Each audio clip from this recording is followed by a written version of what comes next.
जिसमें अनगिनत विविधताएं होती हैं, जैसे कि विभिन्न भाषाएं, धर्म, संस्कृति और आदतें। लोगों की भिन्न भिन्न सोच और विशेषताओं के कारण यह दुनिया हमेशा रोचक और अद्वितीय रहती है। हम लेकर आए हैं आपके लिए अद्भुत रोचक थांगमी जाति के बारे में। थांगमी, जिसे थामी के नाम से भी जाना जाता है, नेपाल के मंगोल वंश के 59 आदिवासी जनजाति मध्य एक है। थामी खुद को थांगमी या अपनी भाषा को थांगमी खाम कहते हैं। उनकी भाषा में वे खुद को थांगमी कहते हैं। थांगमी लोग अपने संबंधित कबीले के नाम को चुनने के बजाय सामूहिक नेपाली क्षेत्र उपनाम थामी का भी उपयोग करते हैं। थांगमी मध्य पूर्वी नेपाल में दोलखा और सिन्धुपाल्चोक जिले में घनी आबादी वाले हैं और नेपाल के 30 विभिन्न जिलों के साथ साथ भारत में दार्जिलिंग और सिक्किम में फैले हुए हैं। दोलखा जिले को उनका पैतृक क्षेत्र या मातृभूमि माना जाता है। दोलखा में उनकी बस्ती दोलखा जिले के उत्तरी भाग में तमाकोशी क्षेत्र के आसपास केंद्रित है। थांगमी जाति मुख्य रूप से दोलखा जिले के सुस्पा, क्षेमावती, सुंदरावती, खोपाचकू, आलमपु, बिगु, कलिंचोक, लापिलांग और लाखुरी डाडा गांवों में पाए जाते हैं। थामी की उत्पत्ति से मुख्य रूप से 2 मौखिक कहानियां जुड़ी हुई हैं।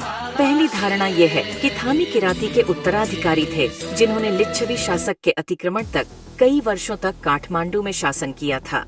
किराती शासकों के पतन के बाद किराती का एक समूह काठमांडू घाटी के पूर्वी हिस्से की ओर चला गया और अंततः वे दोलखा जिले के चरिकोट बाजार के पास किरात छाप क्षेत्र में बस गए।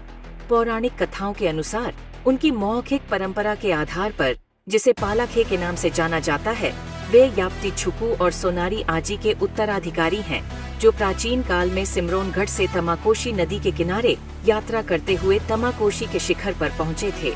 वे स्वयं को तमाकोशी में प्रवेश करने वाले किरातियों का उत्तराधिकारी भी मानते हैं। थामी जाति शब्द का अर्थ बहादुर लोग या सीमावर्ती क्षेत्रों में रहने वाले लोग हैं। थामी की संस्कृति, अनुष्ठान और परंपरा अद्वितीय है। उनके जन्म, विवाह और मृत्यु की रस्मों सहित प्रत्येक अनुष्ठान या रीति रिवाज को निभाते हैं। थांगमी किरात धर्म के अनुयायी और प्रकृति पूजक हैं। इनका मुख्य व्यवसाय कृषि, पशुपालन, भांगरा, ऊनी कपड़ा, बुनना और जड़ी बूटियां एकत्र करना है। राष्ट्रीय जनगणना 2021 के अनुसार थांगमी की जनसंख्या 32,722 है। इनमें से 16,812 महिलाएं और 15,931 पुरुष हैं। थांगमी जाति की अपनी मातृभाषा थांगमी खाम है, जो तिब्बती बर्मन भाषा परिवार से संबंधित है, जो मध्य पूर्वी नेपाल और उत्तर पूर्वी भारत में बोली जाती है। अधिकांश थामी भाषी नेपाल में रहते हैं और अभी भी अपनी परंपरा को कायम रखते हैं। दोलखा जिले की मातृभूमि थांगमी 30 अलग अलग जिलों में फैले हुए हैं, जिनमें दोलखा के पड़ोसी जिले जैसे सिन्धुपाल्चोक, सिन्धुली और रामेछाप आदि शामिल हैं।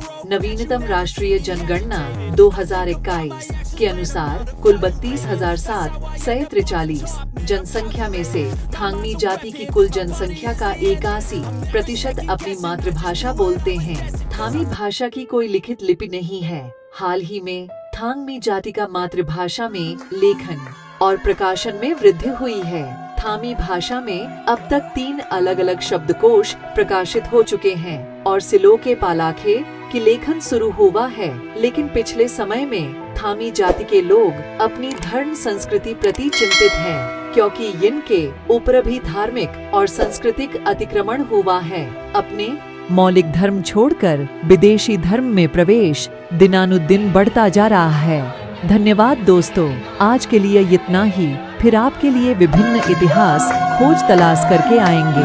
आप हमारे YouTube चैनल को सब्सक्राइब कर रहे।